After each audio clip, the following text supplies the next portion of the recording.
Hi అండి, అందరికీ నమస్తే. ఈరోజు నేను కాశీ యాత్రలో భాగంగా కాలభైరవుని టెంపుల్కి అయితే వెళ్ళాము.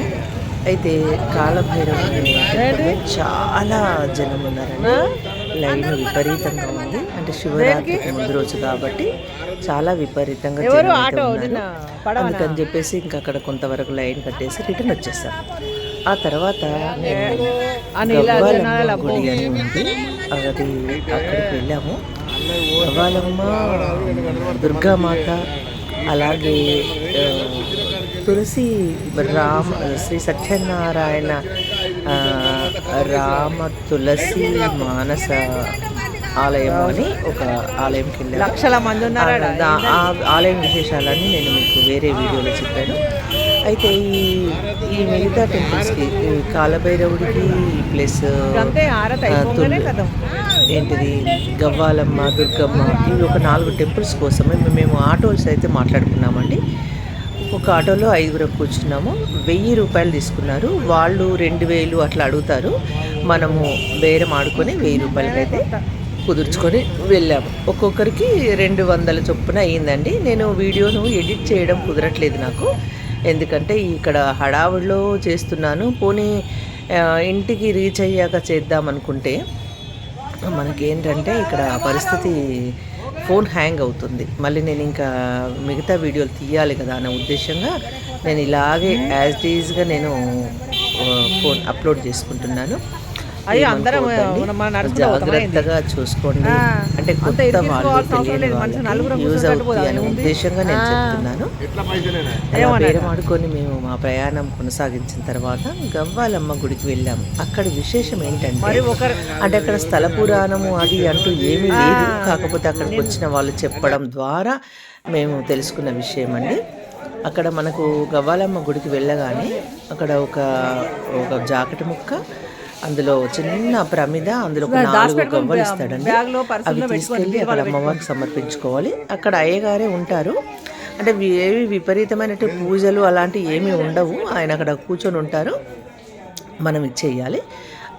ఇచ్చిన తర్వాత ఏంటంటే ఆ గవ్వలు ఆమెకిచ్చి అడుగుతాడు, ఏంటిది అని అంటే గవ్వలు మీకు కాశీ ఫలం మాకు అని చెప్పాలండి. అంతే. అందులో ఒక ప్రసాదంగా ఒక గవ్వ కూడా మనకి ఇస్తాడు. అది తెచ్చుకొని మనం దేవుడి దగ్గర పెట్టుకోవడమా లేకపోతే బీరువాలో పెట్టుకోవడమా అలా చేసుకోవచ్చు. నేను ఇదంతా అక్కడ ఉన్నటువంటి చుట్టూ గుడి దగ్గర ఉన్నటువంటి పరిసరాలన్నీ వీడియో తీశాను. మనం పెట్టుకోవాలనుకుంటే దీపారాధన కూడా చేసుకోవచ్చండి గవ్వాలమ్మ గుడిలో. కాకపోతే నేను అంత పకడ్బందీగా అయితే ఏం వెళ్ళలేదు. అంటే ఎలా ఉంటుందో అనే ఉద్దేశంగా నేనేం తీసుకెళ్ళలేదు. కాకపోతే ఒడిబియ్యం అయితే తీసుకెళ్ళానండి. ఇక్కడ గవ్వాలమ్మ గుడిలో ఒడిబియ్యము సమర్పించుకున్నాను, దుర్గాదేవికి సమర్పించుకున్నాను. నేను ఇంటి దగ్గర అయితే కలుపుకోలేదండి. మీకు చెప్పాను కదా నేను మొదట్లోనే ఒక్కొక్క ప్యాకింగ్ అన్ని మనకు ఒడిబియ్యానికి కావాల్సిన అన్ని ప్యాకింగ్ చేసుకున్నాను కదా. ఆవు నెయ్యితో పాటు పసుపు కలిపిన ఒక చిన్న డబ్బీ దగ్గర పెట్టుకున్నాను. అక్కడ ఎక్కడైతే అమ్మవారి టెంపుల్స్ ఉంటాయో అక్కడే నేను కలుపుకోవడం అయితే మొదలు పెట్టాను. కలిపాను. ఇక్కడ ఈ షాప్ అతను చూడగానే హాయ్ అని చెప్పి తన పేరు చెప్పాడండి. గవ్వాలమ్మ టెంపుల్ ఈ ఆలయం సూరజ్ అంట ఇతను. ఎంత బాగా పలకరించాడు. ఈ పక్కన ఇతను దినేష్ అని చెప్పాడు. చాలా చక్కగా రిసీవ్ చేసుకున్నారు. నన్ను చూడడంతో నమస్కారం చెప్తూ ఇలా చెప్తున్నాడు. మంచిగా అనిపించింది. అయితే అక్కడే బియ్యం కలుపుకొని అమ్మవారికి సమర్పించుకొని ఇంకా టకటక బయలుదేరామండి. గ్రూప్ ద్వారా వెళ్తున్నాం కాబట్టి మనము అందులో ఏంటంటే ఆటో మాట్లాడుకున్నాము. ఎక్కువసేపు వెయిట్ చేయించొద్దు, రాత్రి అయ్యింది, మళ్ళీ అక్కడికి వెళ్ళిన తర్వాత మనకి ఇంకొక దర్శనం కూడా కావాలి కదా, గబగబా బయలుదేరాము. ఇంకోటి ఏంటంటే ఈ గవ్వాలమ్మ ఎవరు అనే క్వశ్చన్ మనకి వస్తుంది. అక్కడ స్థల పురాణం ఏమీ లేదు, కానీ అక్కడ కొంతమంది చెప్పారు. ఆవిడ చెప్పడం వల్ల నాకు కొంచెం అర్థమై నేను మీకు చెప్తున్నాను. అయితే ఈమె ఒక గ్రామదేవత, మనకు తెలిసి ఒక గ్రామదేవత. మన దగ్గర పోచమ్మ, మైసమ్మ ఎలా ఉంటారో అలా ఒక గ్రామదేవత. అయితే ఈవిడ పరమేశ్వరునికి చెల్లెలంట, సోదరి అంట. తను ఏదో ఒక కారణం చేత అన్నగారి చేత అలిగి వెళ్ళిపోయిందంట. వెళ్తుంటే అన్నగారు వెంబడించి, ఎందుకంటే చెల్లెలు అయిపోతుంటే అన్న ఊరుకోరు కదా, బుజ్జగిస్తూ బతిమలాడి వెనక్కి పిలుచుకొస్తే లేదు నేను రాను అన్నాను. సరే ఇంకా నువ్వు ఇక్కడ నుండి ఎక్కడికి వెళ్ళొద్దు అని చెప్పి అక్కడే ఆమెను శాంతింపజేశారట.